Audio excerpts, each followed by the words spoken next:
Now, I know I gave you the short version of that story, but there is so much more to tell about those cold Maine nights and the fire that burned inside of Maggie's heart. You see, to really understand why Maggie did what she did, you have to understand the kind of place Milbrook used to be. It was a town of sawdust and sweat, a place where people worked hard and looked out for one another. And right in the center of it all was Maggie's kitchen. The story really begins to breathe on that Tuesday night in November, the night that changed everything. The rain was coming down in sheets, a cold, grey Atlantic rain that felt like it was trying to wash the whole town into the sea. Maggie was 62 years old then, and her hands were starting to ache from 40 years of kneading dough and flipping burgers. She was just about to flip the sign to closed when the bell above the door chimed.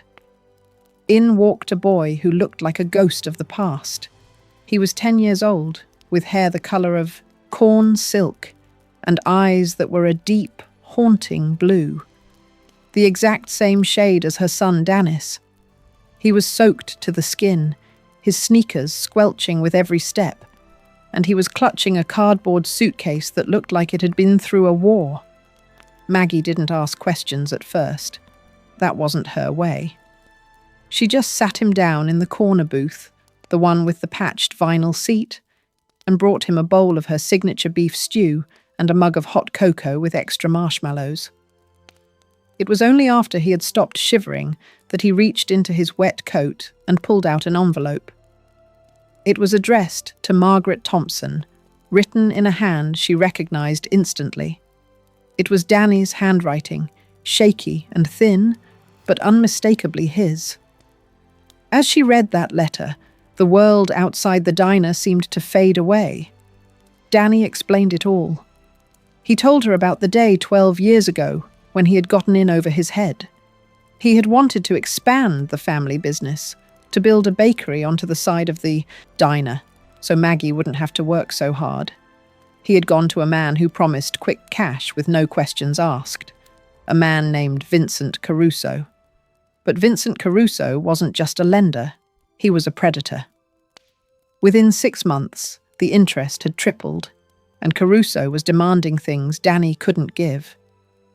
Caruso had shown up at the diner one night while Maggie was sleeping upstairs, and he told Dany that if the money wasn't paid, the whole building would go up in flames with Maggie inside.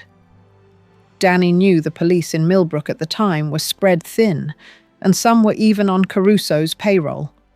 So he did the only thing a son who loved his mother could do. He vanished. He let Caruso believe he had run off, and he spent the next 12 years living under an assumed name, working back-breaking jobs in construction and shipyards, sending every spare penny he made to an anonymous account that Caruso could drain, just to keep the man away from his mother. The letter ended with a heartbreaking confession. Dany had been diagnosed with an aggressive form of lung cancer. He had spent his final months making sure Oliver, the son he had with a kind woman who passed away years prior, would find his way home to Maine. Maggie sat there in the silence of the diner, the letter trembling in her hand, and she looked at Oliver. The boy was the living legacy of a sacrifice she never even knew was being made. But the grief didn't break her. It hardened her, because she realized that Caruso was still out there. He had been bleeding her son dry for a decade, and now that Dany was gone, Caruso was moving in on Milbrook to take what was left. The next few weeks were a whirlwind of quiet, calculated fury. Maggie reached out to an old friend, a regular at the diner who had retired from the state police. Through him, she got in touch with a specialized task force at the Federal Bureau of Investigation that had been tracking Caruso's racketeering for years, but could never get anyone to testify. People were too afraid. But Maggie wasn't afraid. She had already lost her son. What else could Caruso take from her? She and Oliver became a team. That little boy was sharp, let me tell you. He had his father's knack for numbers and a quiet way of observing things. He helped Maggie hide the recording equipment in the diner. They tucked tiny microphones behind the salt and pepper shakers and inside the vintage jukebox that played those old country songs. The Federal Bureau of Investigation agents, led by a man named Special Agent Miller, set up a command post in the old hardware store across the street. They told Maggie that she needed to get Caruso to admit to the original extortion and the threats against Dany. The day Caruso finally walked into Maggie's kitchen, he looked exactly like what he was, a man who thought he was untouchable. He wore a suit that cost more than Maggie's car and a smile that didn't reach his eyes. He sat down at the counter and ordered a black coffee, acting like he was just a regular businessman interested in local real estate. "I know about your son, Maggie," he had whispered, leaning over the counter so close she could smell his expensive cologne and the stale scent of cigars. Dany was a runner. He owed people. And now that he's gone, those debts don't just disappear. They belong to you now. Maggie didn't flinch. She kept her voice steady, even though her heart was hammering against her ribs like a trapped bird. "I don't know what you're talking about, Vincent. My son left because he wanted a different life." Caruso laughed, a cold, dry sound. "He left because I told him I'd burn this fire trap to the ground with you in your bed. And he was smart enough to believe me. Now you can either sign the deed to this property over to me today, or you can find out if the local fire department is as fast as they say they are." Every word was caught on the wire. Every threat, every admission of the crime that had stolen 12 years of Dany's life. But Caruso wasn't alone. He had two of his associates waiting in a black sedan outside. When they saw the Federal Bureau of Investigation vehicles swarming the street, they panicked. In the chaos, one of them tried to grab Oliver, who was sitting on the back porch of the diner. They thought they could use the boy as a shield. They didn't count on Maggie.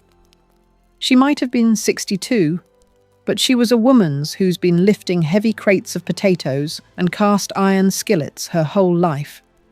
When she saw that man put a hand on her grandson, she didn't wait for the agents.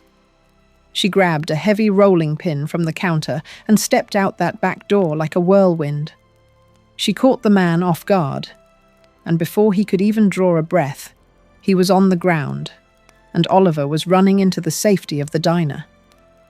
The arrest of Vincent Caruso was the biggest thing to ever happen in Milbrook. The trial took place in the federal courthouse in Portland, and Maggie was the star, witness. She sat on that stand, dressed in her best Sunday dress, and she looked Caruso right in the eye as she told the world what he had done to her family. The recordings were played, and the jury didn't even need an hour to come back with a guilty verdict. After the trial, when the cameras were gone and the town began to settle back into its quiet rhythm, Maggie realized she couldn't stay in the diner anymore. Every corner of it reminded her of the years she had spent waiting for a son who was never coming back. She sold the diner to a young couple who promised to keep the blueberry cobbler recipe exactly the same, and she took the money to start the Dany Thompson Memorial Foundation. That foundation became her life's work. It was designed to help small business owners who had fallen victim to predatory lenders, providing them with legal aid and emergency loans so they wouldn't have to make the same choice Dany did. She and Oliver moved out to a small, sun-drenched condo on the coast, just a few miles down the road from the lighthouse. Oliver grew up tall and strong, and every morning he and Maggie would sit on that porch and watch the sun rise over the Atlantic.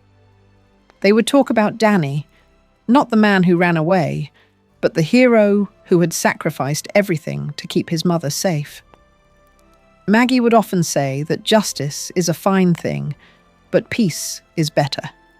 And in those quiet moments, with the sound of the waves crashing against the rocks and the salt air filling her lungs, she finally found it. She knew that Dany was watching over them, and she knew that his name would never be forgotten in the town of Milbrook. And you know, sometimes, on a quiet night, when the wind is just right, the people at the diner say they can still hear the faint sound of a jukebox playing one of Dany's favorite songs, a reminder that even when we think someone is gone, they never really leave us as long as we keep their story alive. So that is the rest of the story.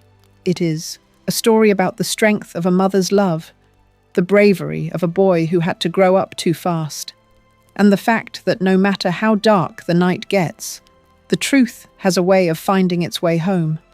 I want to thank you all for sticking with me through this one. It's a story that means a lot to me, and I hope it touched you too.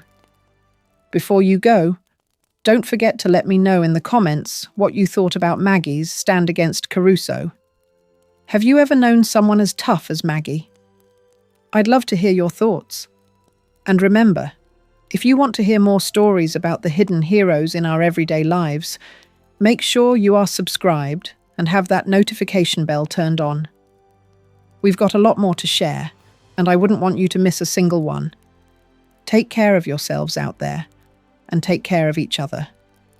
I will be talking to you again very soon. Good night for now.